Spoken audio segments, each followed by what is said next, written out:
श्री शिवाय नमस्तुभ्यम। मार्कंडेय ऋषि और यमराज की कथा।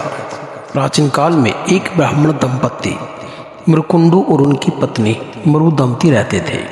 वे संतानहीन थे और वर्षों तक संतान प्राप्ति के लिए तपस्या करते रहे। अंततः उनकी प्रार्थना से प्रसन्न होकर भगवान शिव प्रकट हुए। मृकुंडु ने कहा, हे महादेव, हमें एक पुत्र का वरदान दे। शिवजी ने मुस्कुराते हुए कहा, तुम्हें दो विकल्प हैं। एक पुत्र जो 100 वर्ष तक जीवित रहेगा और मंद बुद्धि होगा, या एक पुत्र जो केवल 16 वर्ष तक जीवित रहेगा पर अत्यंत बुद्धिमान और भक्त होगा। चुनो। मृकुंडु ने सोचा और कहा, हमें बुद्धिमान पुत्र चाहिए, भले ही उसकी आयु कम हो। इस तरह मार्कंडेय का जन्म हुआ। वह बचपन से ही तेजस्वी, ज्ञानी और शिवभक्त था। माता पिता उसकी भक्ति और विद्या से प्रसन्न थे, पर जैसे जैसे उसकी 16वीं वर्षगांठ नजदीक आई, उनके चेहरे पर चिंता की रेखाएं गहरी होने लगी। मार्कंडेय ने एक दिन पूछा, माता पिता, आप उदास क्यों हैं? मरुदमती रो पड़ी और सारी बात बता दी। मार्कंडेय ने शांत स्वर में कहा, चिंता न करें, शिवजी मेरे रक्षक हैं। अपने 16वें जन्मदिन से पहले मार्कंडेय ने कठोर तप शुरू किया। वह एक शिवलिंग के पास बैठकर महामृत्युंजय मंत्र का जाप करने लगे। उनके मन में कोई भय न था, केवल शिव के प्रति अटूट श्रद्धा थी।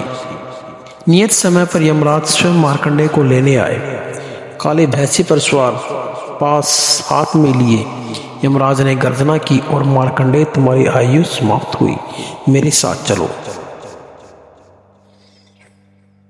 मार्कंडेय ने शांतिपूर्वक कहा, मैं अपने प्रभु शिव की शरण में हूँ, आप मुझे नहीं ले जा सकते। यह सुनकर यमराज क्रोधित हो गए और उन्होंने अपना पास मार्कंडेय की ओर फेंका, पर मार्कंडेय ने शिवलिंग को कसकर पकड़ लिया। पास शिवलिंग पर पड़ा और उसी क्षण कैलाश से एक तेज प्रकाश प्रकट हुआ। भगवान शिव स्वयं वहां अवतरित हुए। उनके त्रिशूल से प्रचंड ऊर्जा निकल रही थी। शिवजी ने गर्जना की, यम, तूने मेरे भक्त को डराने का साहस कैसे किया? यह सिंहलिंग मेरी शक्ति का प्रतीक है, इसे छूने की हिम्मत तुम्हें कैसे हुई? यमराज भयभीत हो गए और पीछे हट गए। उन्होंने हाथ जोड़कर कहा, हे महादेव, मैं केवल अपने कर्तव्य का पालन कर रहा हूँ। मार्कंडेय की आयु 16 वर्ष लिखी गई थी। शिवजी ने कहा, मेरे भक्त की भक्ति ने उसकी नियति बदल दी, अब वह चिरंजीवी होगा। यमराज ने सिर झुकाया और चले गए। शिवजी ने मार्कंडेय को आशीर्वाद दिया, तुम सदा मेरे भक्तों में श्रेष्ठ हो गए, तुम्हारी आयु अब अनंत हो गई।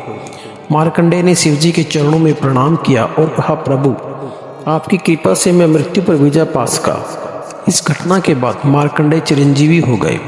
वे वर्षों तक तप करते रहे और अपनी भक्ति से लोगों को प्रेरित करते रहे। उनकी कथा आज भी मार्कंडेय पुराण के रूप में जानी जाती है, जो यह सिखाती है कि सच्ची भक्ति मृत्यु को भी परास्त कर सकती है। मृकुंडु और मरुदमती अपने पुत्र की इस विजय से आनंदित हुए और शिवजी की महिमा का गुणगान करने लगे। इस तरह मार्कंडेय ऋषि और यमराज की कथा शिव भक्त की भक्ति और शक्ति का प्रतीक बन गई।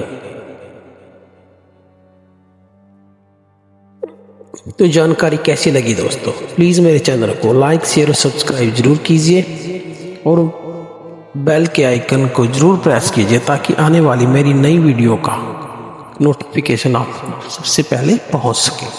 हर हर महादेव, श्री शिवाय नमस्तुभ्यम।